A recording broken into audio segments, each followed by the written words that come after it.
ছোট্ট গল্প শোনাবো। আমাদের যে সর্বপল্লী রাধাকৃষ্ণনের জন্মদিন পালন করা হয় শিক্ষক দিবস হিসেবে 5ই সেপ্টেম্বর, সেই ডক্টর সর্বপল্লী রাধাকৃষ্ণনের কিছু ছোট্ট জীবনী তোমাদের জানাবো। তার জীবনী সম্পর্কে 2-4 লাইন তোমাদের জানাবো। তোমাদের এটি কেমন লাগে আমায় কমেন্ট করে জানাবে। আমরা সবাই জানি আমরা 5ই সেপ্টেম্বর সর্বপল্লী রাধাকৃষ্ণনের জন্মদিনের দিন আমরা শিক্ষক দিবস হিসেবে পালন করি।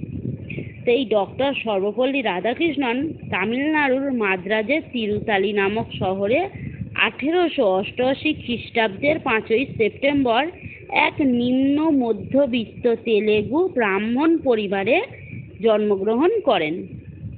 এই পরিবারের মধ্যে অর্থনৈতিক সচ্ছলতা ছিল না।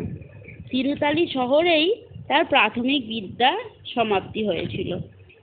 তারপর তিনি 1904 খ্রিস্টাব্দে বেলন কলেজে তার 4 বছর সেখানে পড়াশোনা করলেন।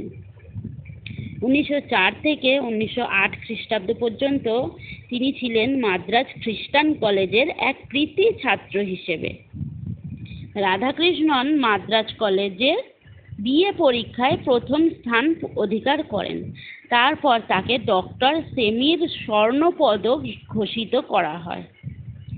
মাদ্রাজে এমএ পরীক্ষাতে একটি মৌলিক প্রবন্ধ রচনা রচিত করতে হতো। রাধাকৃষ্ণন এই সুযোগে সদ্ব্যবহার করলেন।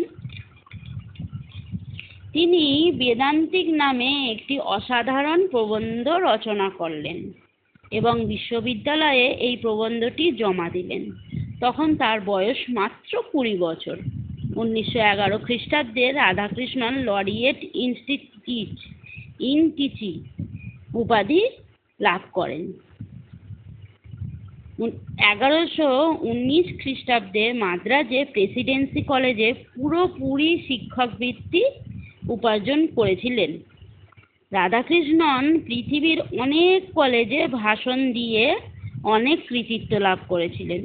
1955 খ্রিস্টাব্দে তার রিকভারি অফ ফেয়ার গ্রন্থটি প্রকাশিত হয়েছিল।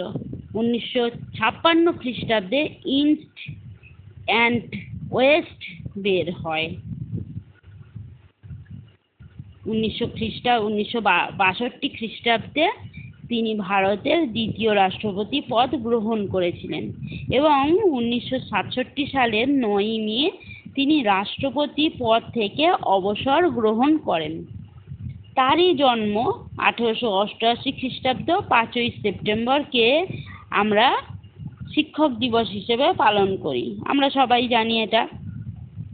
1975 সালে 16ই এপ্রিল এই মহান মানবের প্রয়াণ ঘটে। তো তোমরা এর সম্পর্কে কি জানতে পারলে আর তোমাদের কেমন লাগলো তোমরা আমায়